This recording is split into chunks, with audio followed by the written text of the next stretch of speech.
Marks and Spencer is one of the leading UK retailers, creating a group revenue of £10.6 billion in 2017. Their brand is most well known for the high quality of their products, including their own brand food, home and bath, and clothing departments. In 2016, Marks and Spencer saw a restructure of their management system. This began with the introduction of their CEO, Steve Rowe. Rowe had three main aims. His first aim was to simplify the management structure.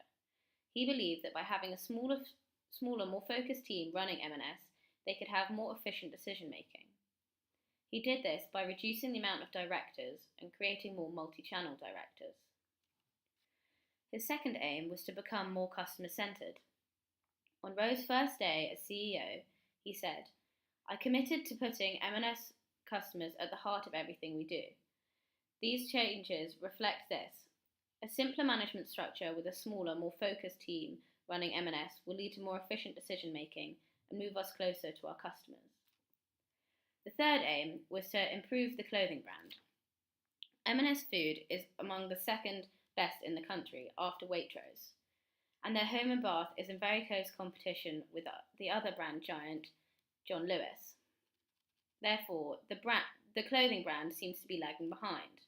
He believed that a way to improve this was to take more notice of Mr. and Mrs. M&S, and rather than chasing the youth. The aim of this is to judge whether the external culture of the company of putting the people first is also carried out internally within the company. When Steve became CEO, he changed their slogan to "Making Every Moment Special." This makes it clear that the emphasis is a feeling of caring for the customer. M&S also have a program called Plan A, which has its own department and is solely focused on sustainable production and helping the wider community. Therefore, it is clear that there is a human-centric ideal that is beyond their direct customers. However, it is not blatantly clear that this ethos is also a high priority with regards to its staff. When Steve Rowe first took his position as CEO, he let go a number of senior staff members. This action could have resulted in other staff members being disheartened and worrying about the lack of security in their own job roles, perhaps leading them to question if the company needed further efficiency, could they run the risk of losing their jobs too?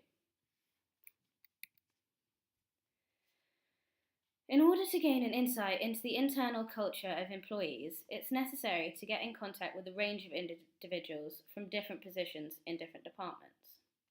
The key things that we must look at are the communications within the company. This will include different methods of communication, such as meetings between teams in different departments and of higher up members of staff, and how frequently these meetings occur.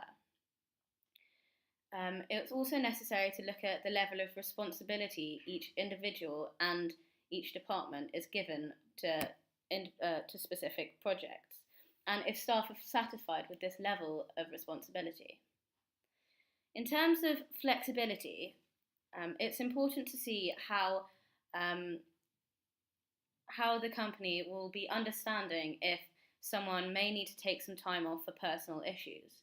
And it also might be interesting to see if there are any sort of work perks. So if they work well, they might get a raise, or they might get certain bonuses in terms of travel or other aspects.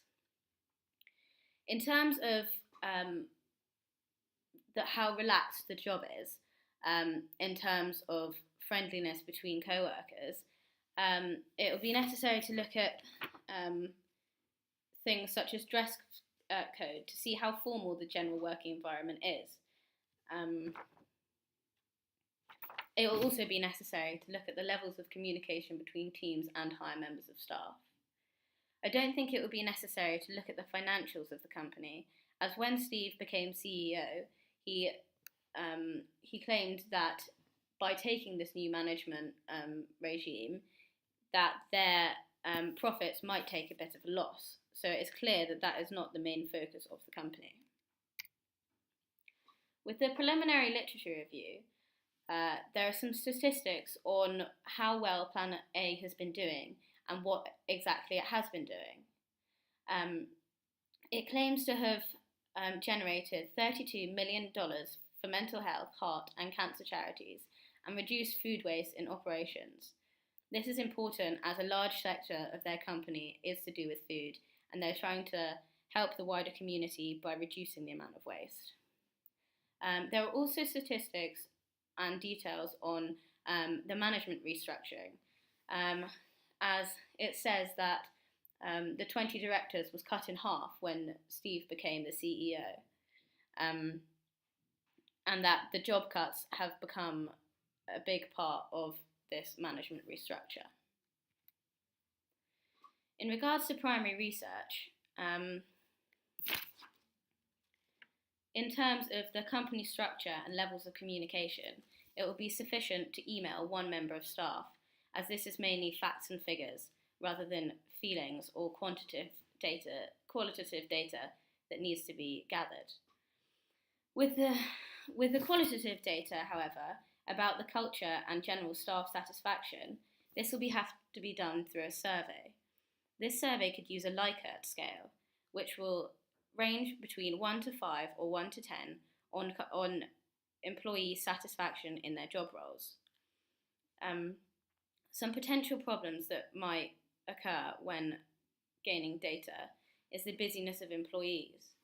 As they must have many things on their plate, then this survey might be at the bottom of their priorities.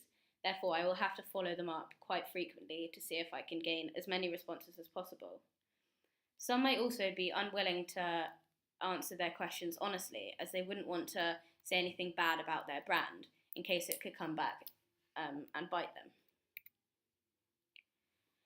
The timescale for this will reach between February and the end of May, with the literature research going most of the way through the time period.